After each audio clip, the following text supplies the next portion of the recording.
field of Bern.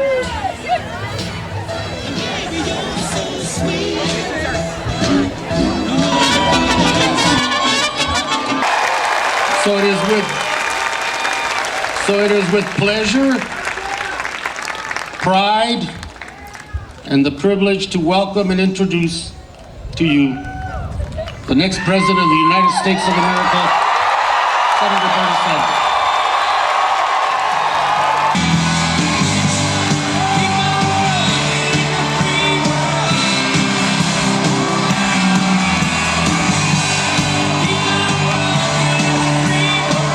Great people, trade unionists, environmentalists, women's advocate, introducing us, but I have never heard people, young people, give the kinds of introductions and statements that I heard tonight in Tucson.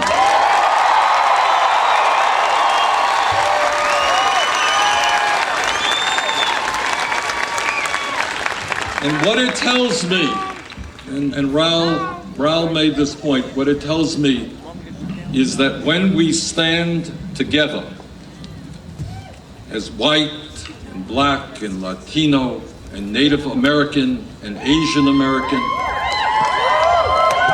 when we stand together, there is nothing that can stop us from transforming this country.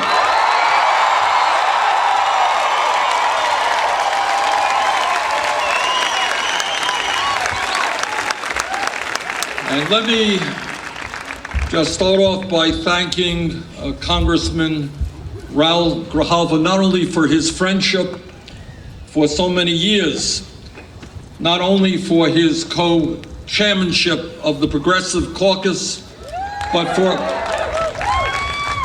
for his decades of fighting for civil rights for all and Latino rights. You have here in Tucson one of the great members of the United States Congress. And let me also thank Isabel Garcia for all that she has done.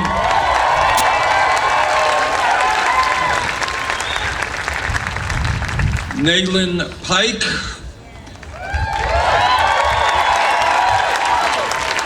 who reminds us of how much we owe to the first Americans, and that we will protect them.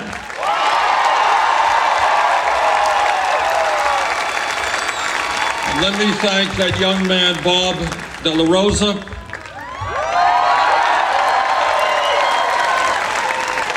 And let me thank those two young ladies, Maria Isabel and Maria Teresa Eguino, for that wonderful rendition of the national anthem. Frankly, it is hard to follow in the footsteps of these young people, beautiful young people. Make us all so proud. Now, I am often asked by the media why it is that we attract turnouts like this. Why so many people in Tucson are out tonight. Why 24,000 people were out in Boston last week. Why 28,000 people a couple of months ago were out in Portland, Oregon. The media is asking, why is this happening? Why is it happening that we are raising money without a super PAC?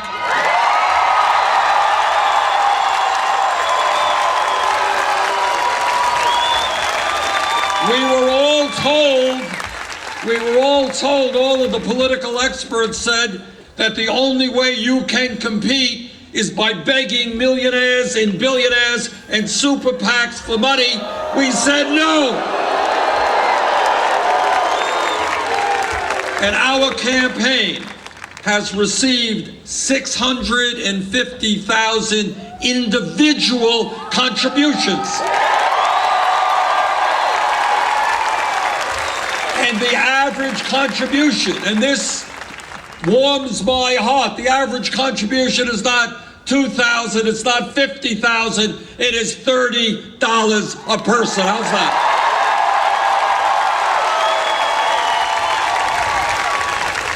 This is a people's campaign, not a billionaire's campaign.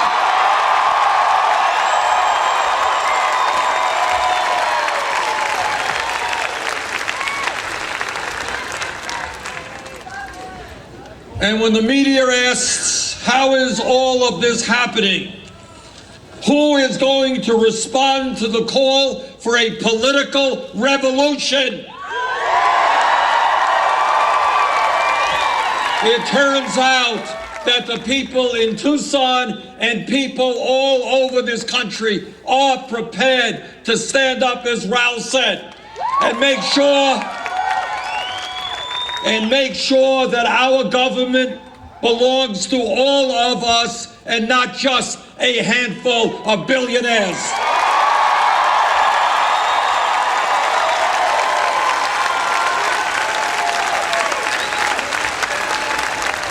The truth is that the American people are sick and tired of establishment politics. They are sick and tired of establishment economics. The people of this country understand that almost all of the new wealth and income being created is going to the top 1%.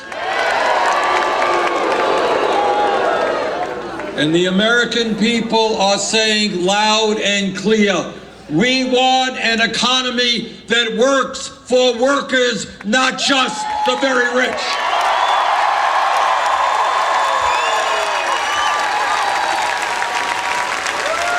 And the American people understand that as a result of the Citizens United Supreme Court decision, you know about Citizens United, that as a result of that decision, our campaign finance system, our political system is totally corrupt and American democracy is being undermined.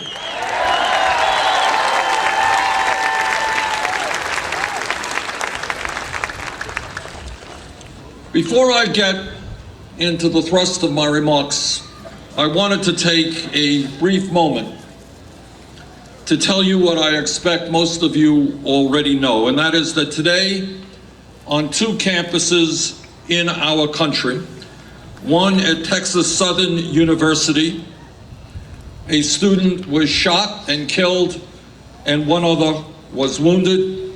And as you know, in your own state, at Northern Arizona State University in Flagstaff, one student was killed and 3 were wounded. No more guns! Now, it goes without saying that our condolences go to the families of those who were killed, and our hearts and prayers go out for a full recovery for those that were wounded. But we also know that we are tired of condolences and we are tired of just prayers.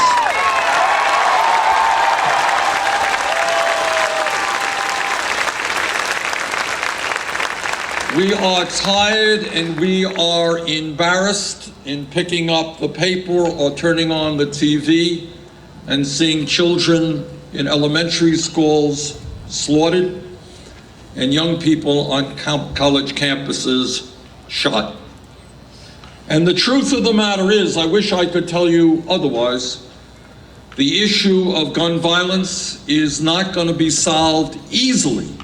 But just because it is not going to be solved easily does not mean that we do not address it and do the best we can.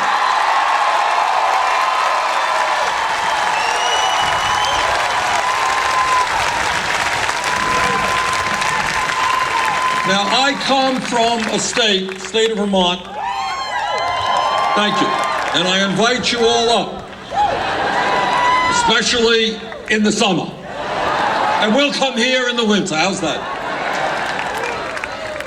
I come from a state which has a history going back to its very creation of people owning guns and hunting and doing target practice. But the truth, and having virtually no gun control at all today. But what the people of Vermont understand is that we need to have a serious conversation and stop the yelling and demeaning of all people involved in this issue.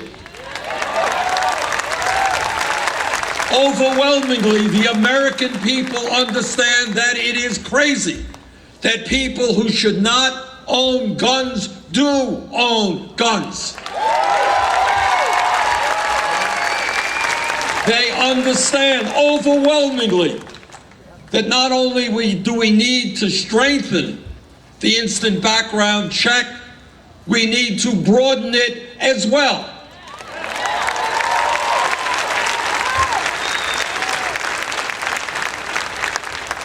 And they understand that it makes no sense that we have a loophole in the law so that people can go to gun shows and buy weapons without having to go through the instant background check. People understand that's wrong, and that has got to change.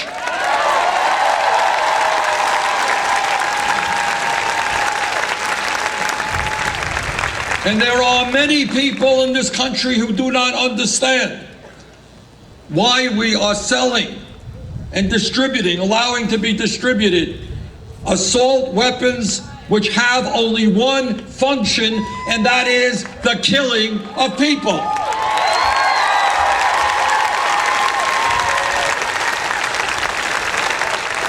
And people do not understand why we do not have legislation to prevent people from buying guns legally, but then selling it to criminals, the so-called straw man situation. And also what people don't understand is that in my state and all over this country, there are people who are experiencing severe emotional problems. All over this country, we have thousands of people who are suicidal, who are homicidal, but they cannot get the help they need when they need it.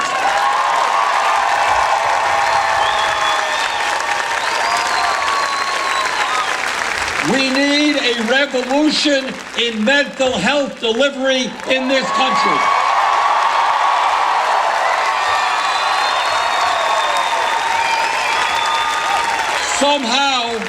Somehow, if you are involved in an automobile accident and you're hurt, you get rushed to an emergency room and you get good care. People save your lives. But if you are suffering a mental breakdown and you are suicidal or you're a homicidal, you may not be able to find the care you need because there aren't doctors or counselors available, or you cannot afford that care. That's wrong.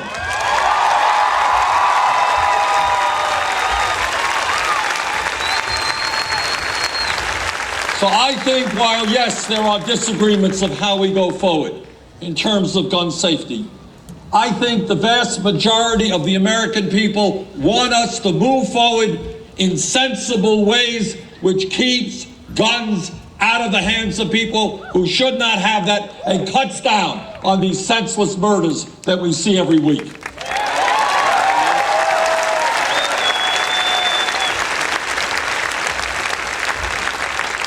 And let me also say a word on an issue that I know is obviously of enormous consequence all over this country, but maybe more in Arizona than in many other areas.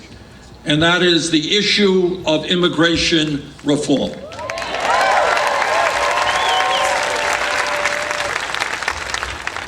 And let me begin by saying I know a little bit about immigration, because my father came to this country at the age of 17 from Poland. He came to this country not speaking a word of English, came to this country without a nickel in his pocket, and he never made a whole lot of money. I grew up in a 3.5-room rent-controlled apartment in Brooklyn, New York. And my mother's dream was that someday, maybe our family would own its own home and not have to rent. That never happened. She died young, and her dream never came to pass. But my parents, both of them, were enormously proud, my father maybe especially, to see his two sons go to college, and he enjoyed the opportunities that America gave him, and there was no prouder American than that young man who came to this country at the age of 17.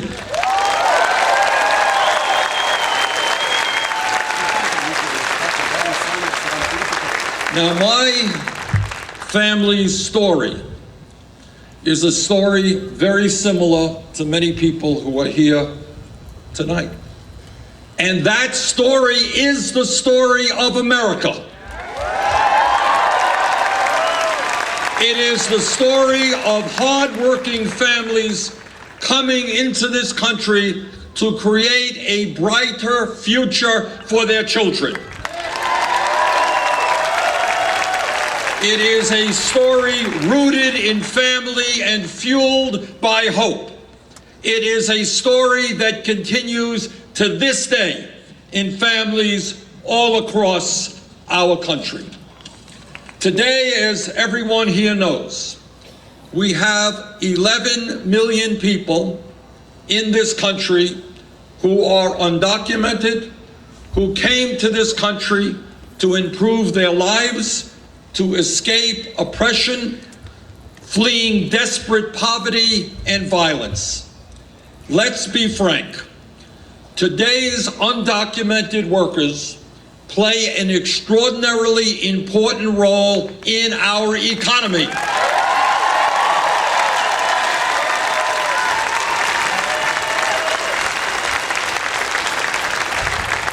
Without these workers, it is likely that our agricultural system would collapse. Undocumented workers are doing the hardest work in this country. They are harvesting our crops, building our homes, cooking our meals, caring for our kids.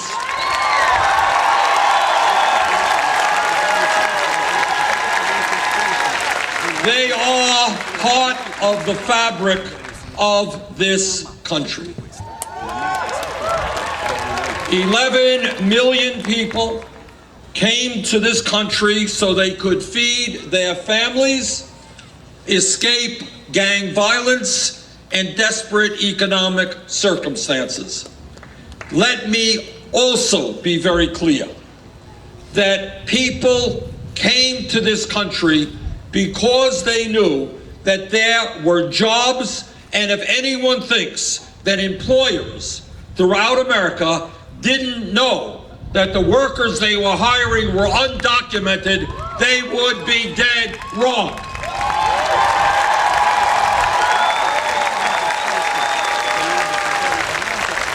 That is the reality of where we are. Employers were complicit, hiring undocumented workers for low wages. That's the fact. Slave wages, all right. And let me tell you a little story, if I might. Back in 2007, as the senator from Vermont, I went to a place called Immokalee, Florida. Anybody know where Immokalee, Florida is? What is unique about Immokalee, Florida, a small town near Naples, that's where they grow most of the tomatoes, low-grade tomatoes used by McDonald's and Burger King. I went there. On the day that I visited, just coincidentally, the U.S. attorney was bringing charges against a contractor for slavery. In 2007, people were being held involuntarily to work in the fields. And I saw the working conditions and the exploitation that these workers experienced. And I saw the horrendous housing that they lived in. And I'm happy to tell you that we had a hearing on this issue in Washington. We made some progress. Wages went up. working conditions went up. But the truth is, there are many Imaklis all over this country where undocumented workers are being exploited. And when you exploit people who cannot defend themselves, when you exploit people by paying them low wages, what you are doing is creating a race to the bottom for every worker in America.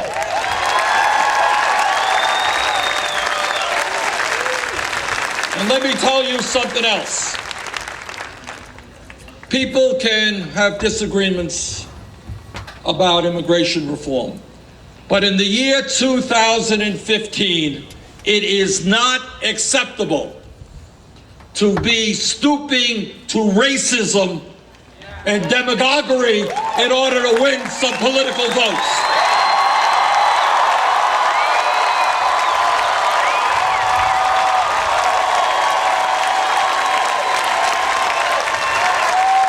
It is not acceptable. It is not American to be defining a whole group of people who happen to come from Mexico and calling them criminals and rapists.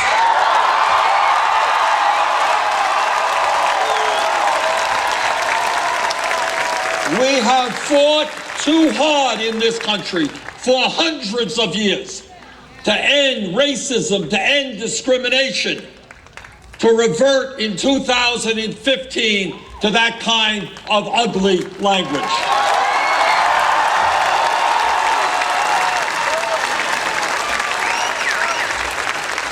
Now, in 2013, I proudly supported comprehensive immigration reform legislation that passed the U.S. Senate.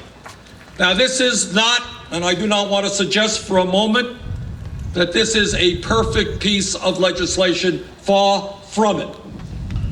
I believe that there must be, and this legislation begins that process, legal protection for the undocumented people in this country, comprehensive immigration reform, and a path toward citizenship.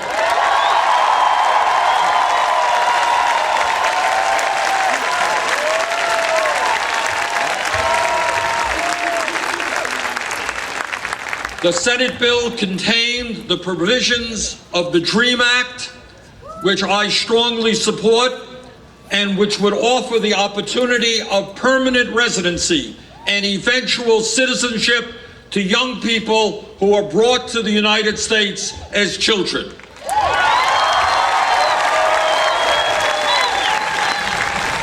It is my belief that we should recognize the young men and women who comprise the Dreamers for what they are, American kids who deserve the right to legally be in the country which is their home.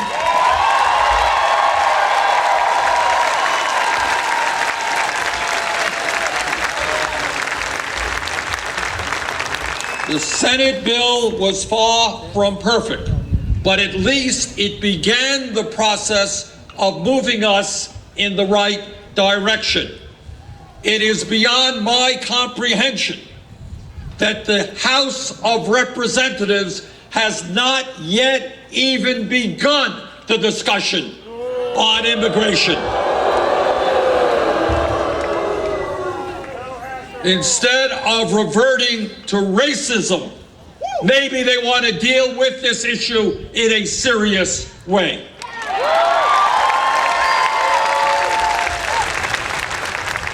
Until we can pass comprehensive immigration reform, we must be as aggressive as we can in pursuing policies that are humane and sensible, and that keep families together.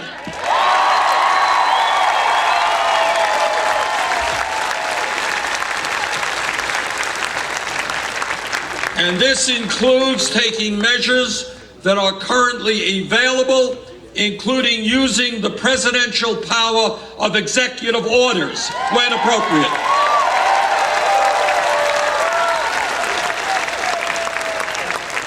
While the Senate passed the DREAM Act in its immigration bill, and while the House has not yet acted, I think President Obama did exactly the right thing through his executive order for deferred action for childhood arrivals.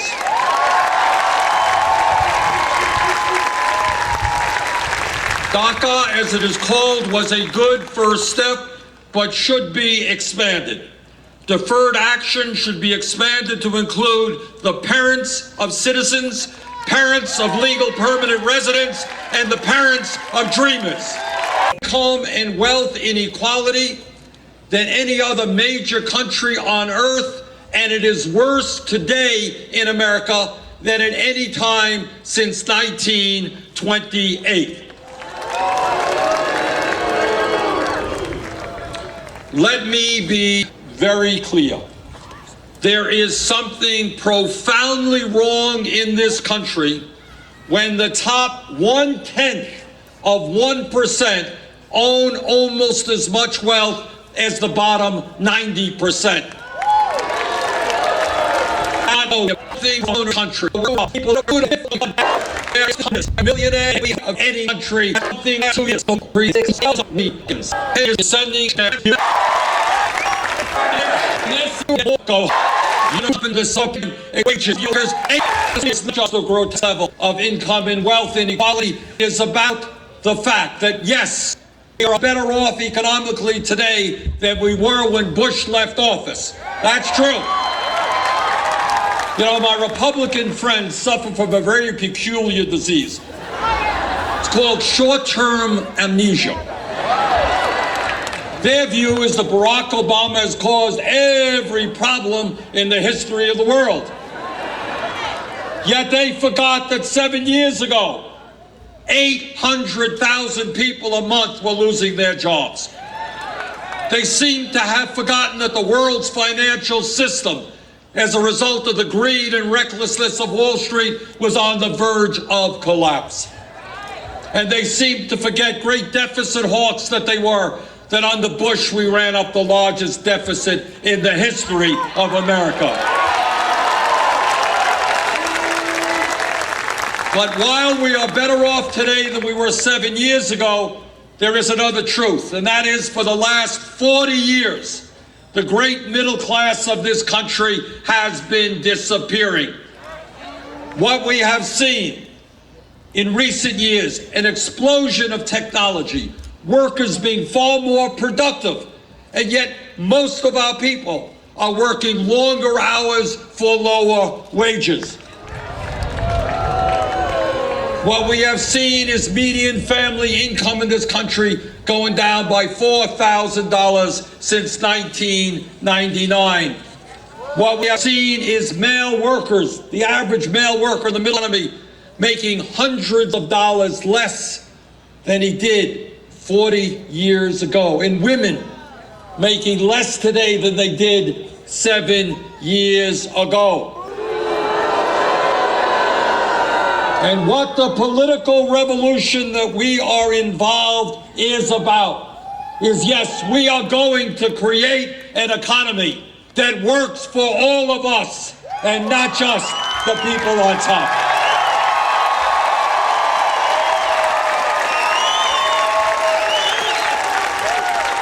And I want to say a word about unemployment.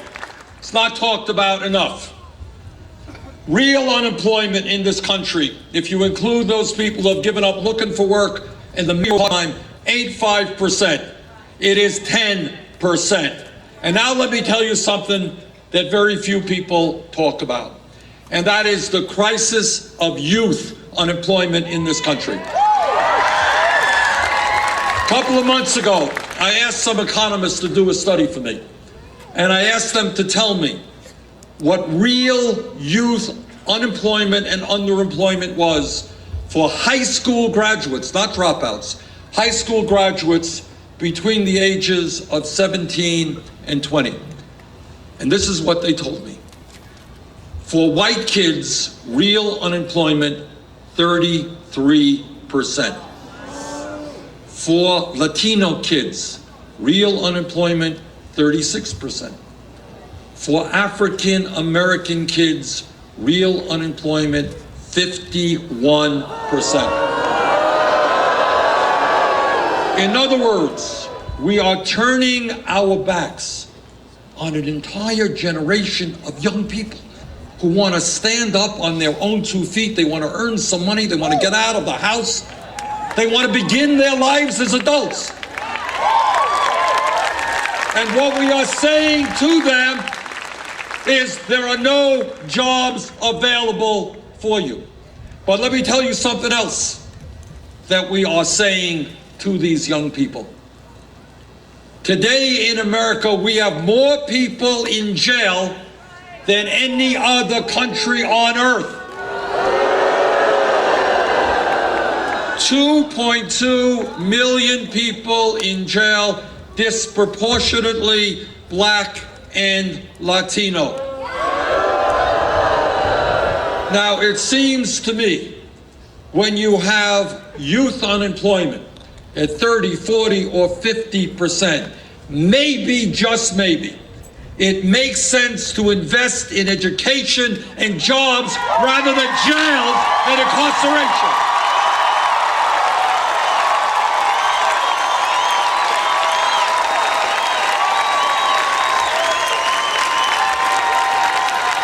Here is a promise. Here is a promise. I don't make a whole lot of campaign promises. You got one here tonight.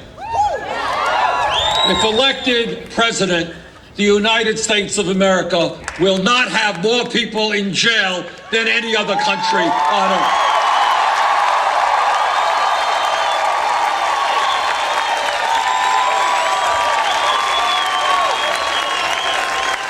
We're going to send our young people to jobs and school, not to jails.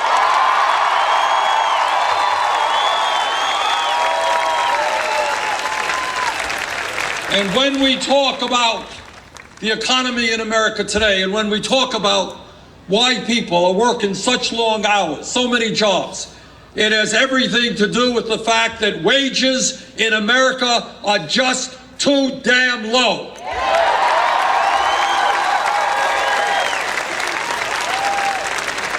As all of you know, the federal minimum wage is $7.25 an hour. Now you can do the arithmetic as well as I can. You multiply 7.25 or $8 by 40 hours a week, 52 weeks a year, and what you end up with is not enough money to take care of a family.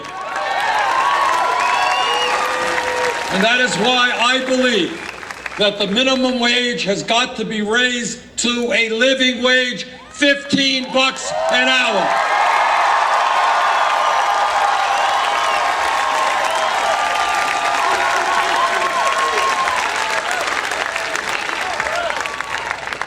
And when we talk about fair wages, I hope every man here will stand with the women and fight for pay equity for women workers.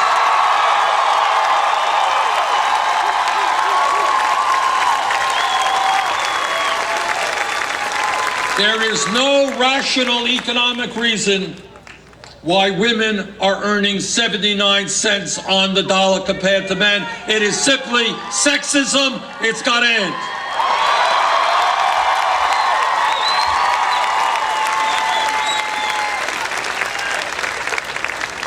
Now, in the campaign season, we often hear a whole lot about family values.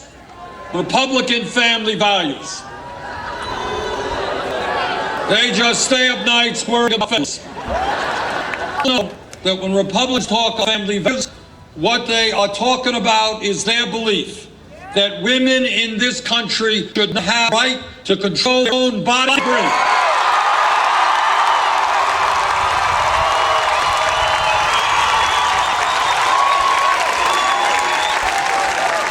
They talk about family values. What they are talking about is that our gay brothers and sisters should not have the right to get married.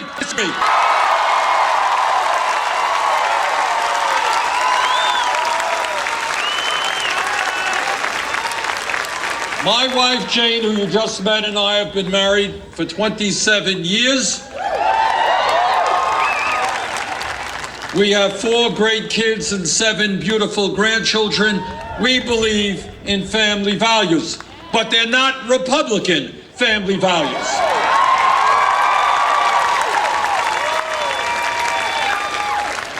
At the top of my list of family values is for the United States to end the international embarrassment of being the only major country on earth that does not guarantee paid family medical leave.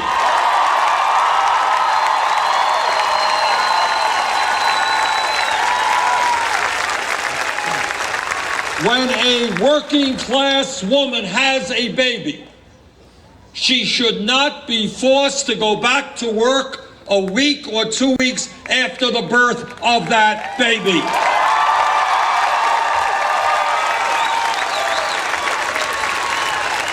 And that is why I believe that our country has got to join the rest of the industrialized world and guarantee at least 3 months of paid family and medical leave.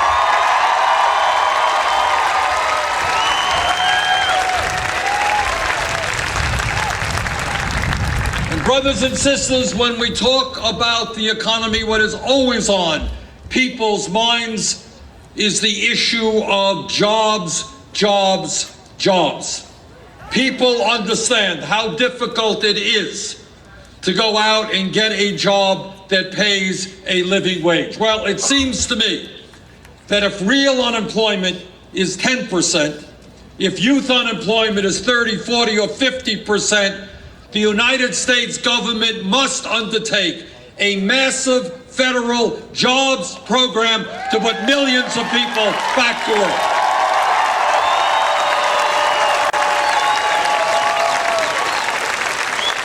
I want to see this country hiring teachers, not firing teachers.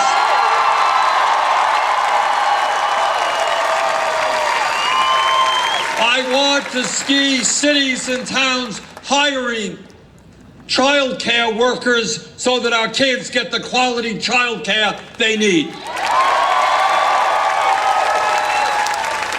And when our infrastructure, our roads, our bridges, water systems, rail, airports, levees, and dams are collapsing all over this country, I want to see millions of workers getting back to work, rebuilding that infrastructure.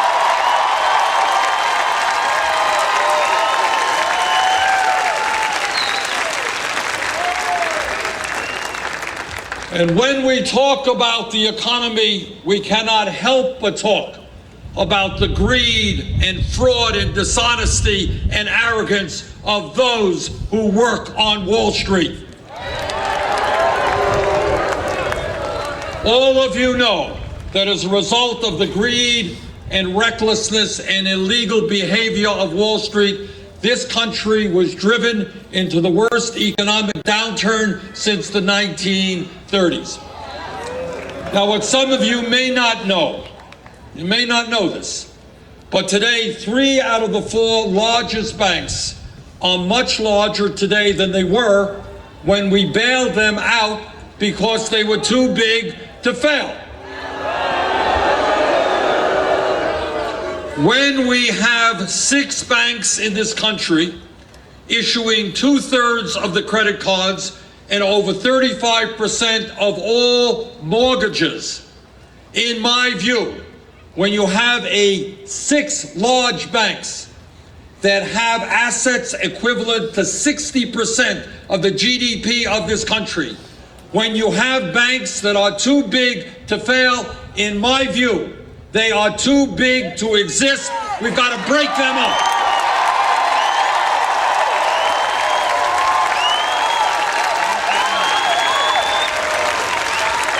I want to see a financial system where credit unions and community banks are out there making loans to small and medium-sized businesses, not a Wall Street, which is an island unto itself, only concerned about their profits.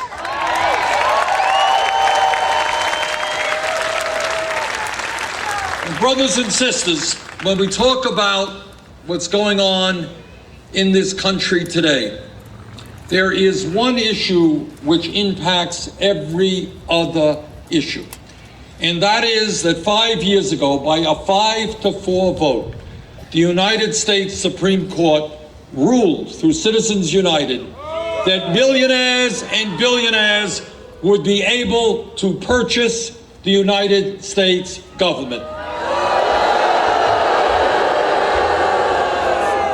What they said is to the wealthiest people in this country, they said, you guys already own much of the economy. We are now going to give you the opportunity to own the government. And the result of that is the wealthiest people in this country are pouring huge amounts of money into campaigns in order to elect candidates whose sole function in life is to represent the rich and the powerful. You have one family in America, the second wealthiest family, the Koch brothers. This is a smart crowd, okay. You got this family, and what they want to do is they don't want to cut Social Security. They want to eliminate Social Security. They don't want to cut Medicare. They want to eliminate Medicare and Medicaid and the Environmental Protection Agency. They don't want to simply not raise the minimum wage. They want to do away with the concept of the minimum wage so workers can work for $3 or $4 an hour. Now, this family is going to spend some $900 million in this election cycle. In other words, what democracy has become is you have one vote, they have one vote, plus $900 million. Now, when you have one family spending more money on a campaign than either the Democratic Party or the Republican Party, you are not talking about democracy, you are talking about oligarchy, and we have got to stop that.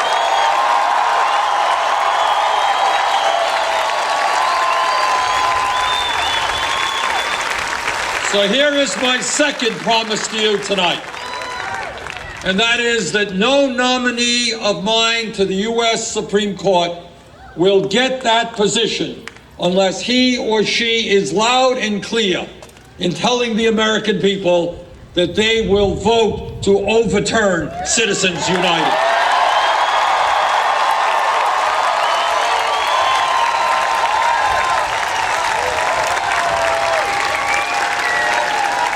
And by the way, when we talk about democracy, and we talk about the fact that brave men and women throughout our history fought and died to defend democracy, it is important to say a word about those Republican governors and legislatures who are trying to suppress the vote all over this country.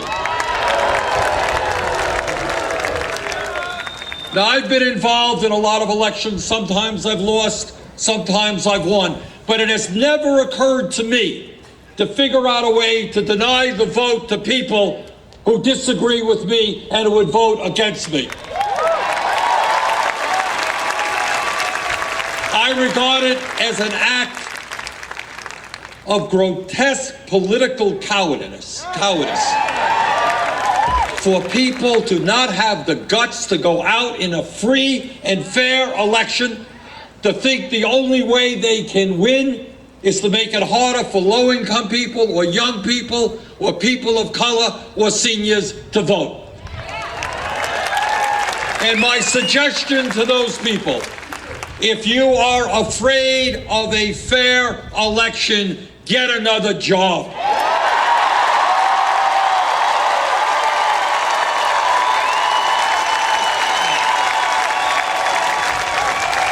So if I have anything to say about it, and I will, if elected president, will be one law for 50 states in this country, and that is if you're 18 years of age, you are registered to vote. End of discussion.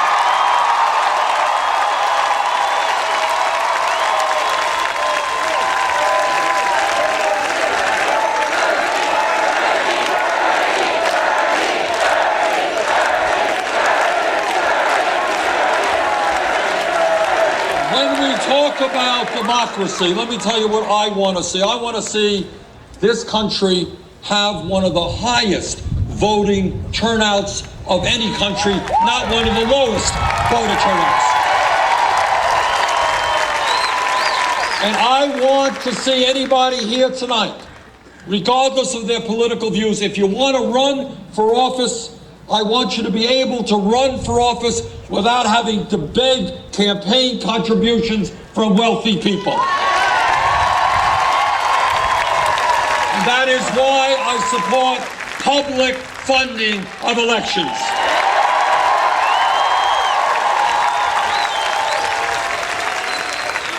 And let me touch on another issue of enormous consequence. We live, as all of you know, in a highly competitive global economy. And if we are going to succeed now and in the future, we need the best educated workforce in the world. That means that when mom and dad go to work, they know that their kids are in high-quality pre-K programs that they can afford. It means that our public schools and our teachers are adequately funded.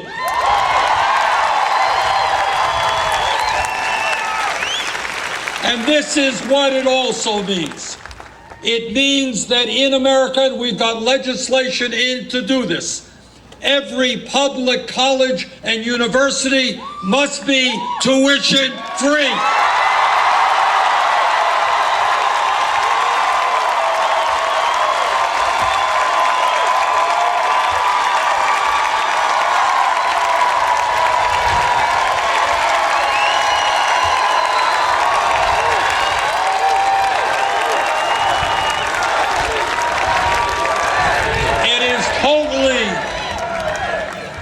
Think about it for a second. We have hundreds of thousands of bright young people in this country.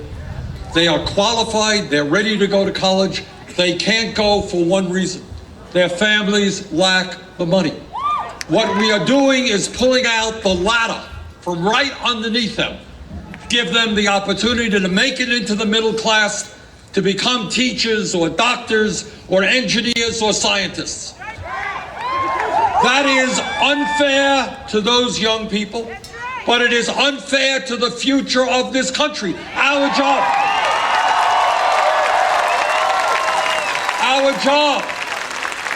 is to capture the best intellects that we can, and to say to young people, you can't get the education because your families lack the money is totally absurd. Totally absurd.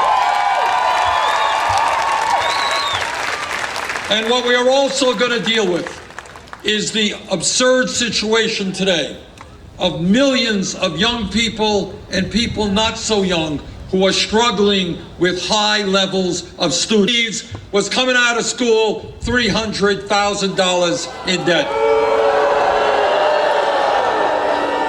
All over this country there is a dental crisis. We need dentists. We need to make sure that people can afford to go to dentists, that they can access dentists. Young dentists I saw in Iowa came out of school $400,000 in debt. All over this country, people are graduating school deeply in debt. They're paying 25% of their incomes on student debt.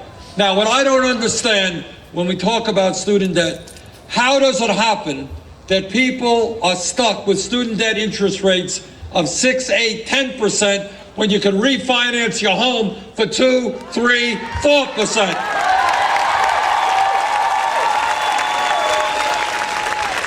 So our legislation will allow people to refinance at the lowest interest rates they can find. It will get the government out of the business of profiteering on working class families.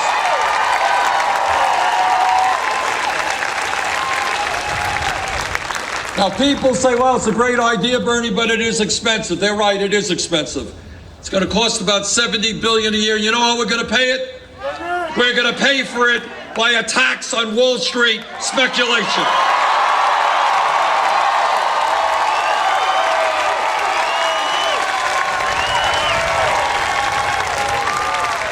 When Wall Street collapsed in 2008, they came begging the taxpayers of this country, oh, please bail us out, we'll be good boys. Well, now it's Wall Street's turn to bail out the middle class.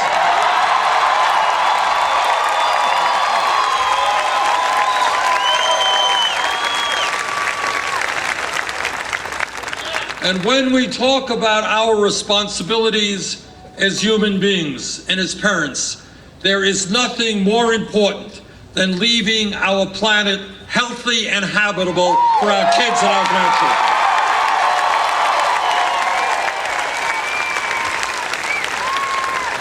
Pope Francis is right. The debate is over. The scientific community is virtually unanimous. Climate change is real.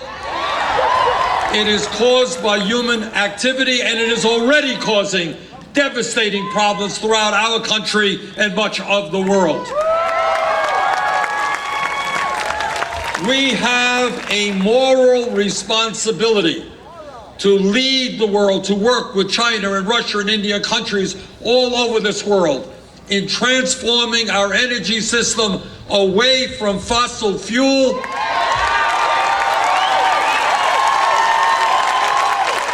to energy efficiency and sustainable energy.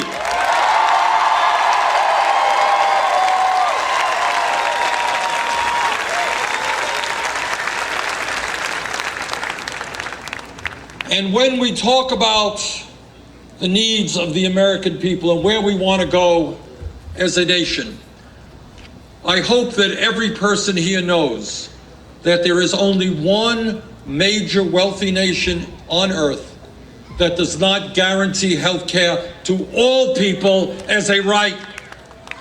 That is the United States of America. That has got to change. The Affordable Care Act has done a lot of good, and I was proud to support it, but we have got to go further.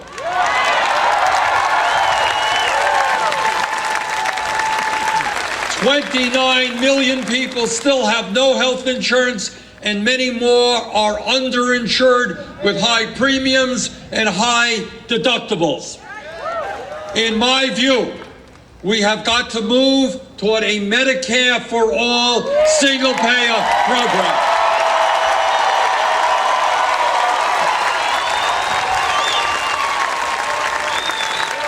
Health care is a right of all people, not a privilege.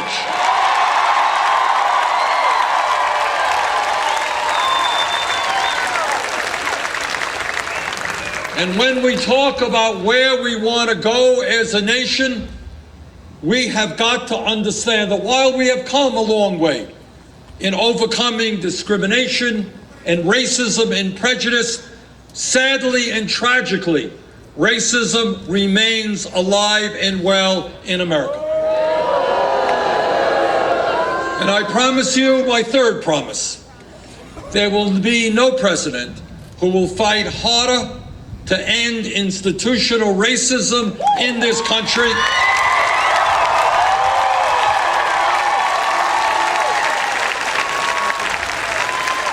and reform a broken criminal justice system.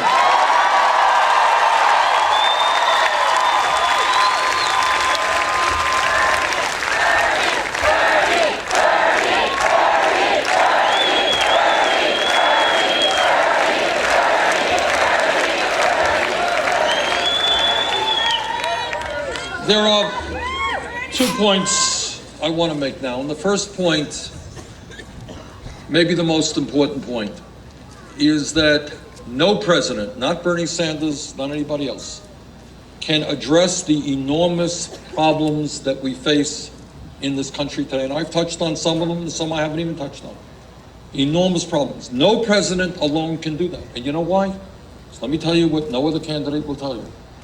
The powers that be in this country, that is corporate America, Wall Street, the corporate media, the large campaign donors, they are so powerful that no president alone can effectively take them on and bring about the changes that we need in this country to improve lives for working people.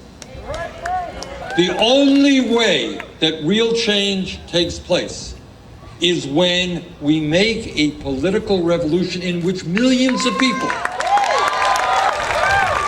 young and old, black and white and Latino and Native American and Asian American, gay and straight,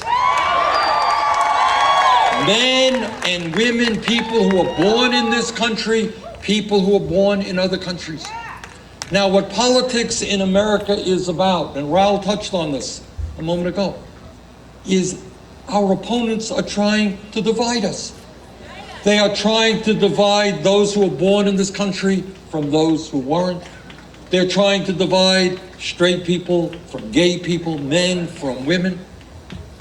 And our antidote is to say to them, no, you're not going to divide us up. We are going to stand together.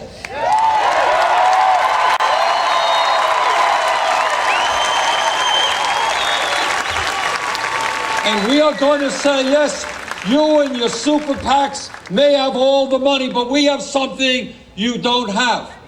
And what we have is, look around you tonight. We have the people.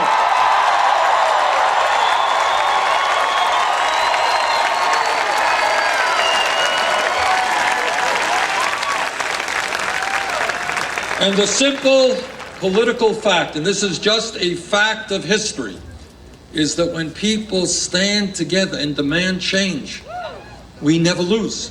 We never lose. Think about it for a moment. Think about it.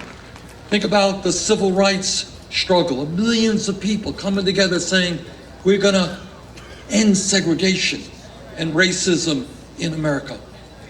Think about women coming together and saying, we're not going to be second-class citizens anymore. Think about the environmental community coming together and say, you have to address the environmental crises that we face. Think about the progress made in recent years, led by the gay community and their straight allies.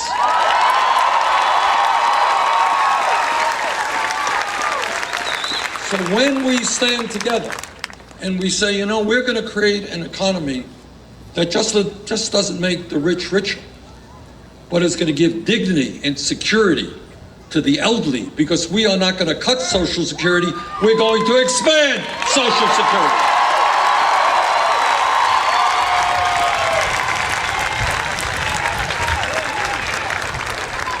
Now, my message tonight is, please do not think small, think big. You are living. Now, we could have, if we were a poor country, we would have a very different type of discussion. If you're a poor country, then people would have to say, it's too bad, we can't afford to send our kids to college. We can't afford health care to all people. Brothers and sisters, you are living today in the wealthiest country in the history of the world. That's the truth.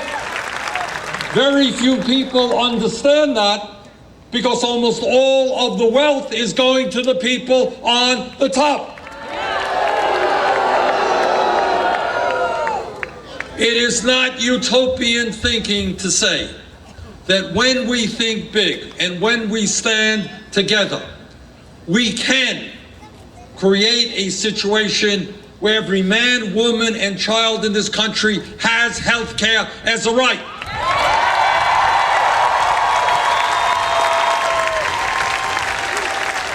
Not utopian thinking, It exists in every other major country. It is not utopian thinking to say that we can have the best child care and pre-K system in the world. It is not utopian thinking, because many other countries already do it, to say that public colleges and universities should be tuition-free. Not utopian. It is not utopian to say that the veterans, the men and women who put their lives on the line to defend us, should get the health care and the benefits that they earn. Not utopian.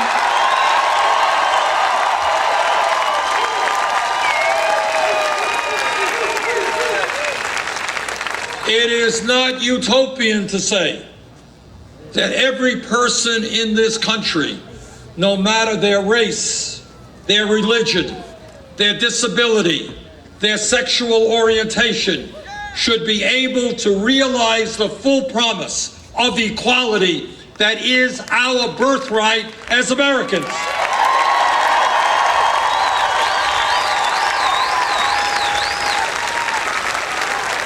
Brothers and sisters, when we stand together, this is the country that we can create.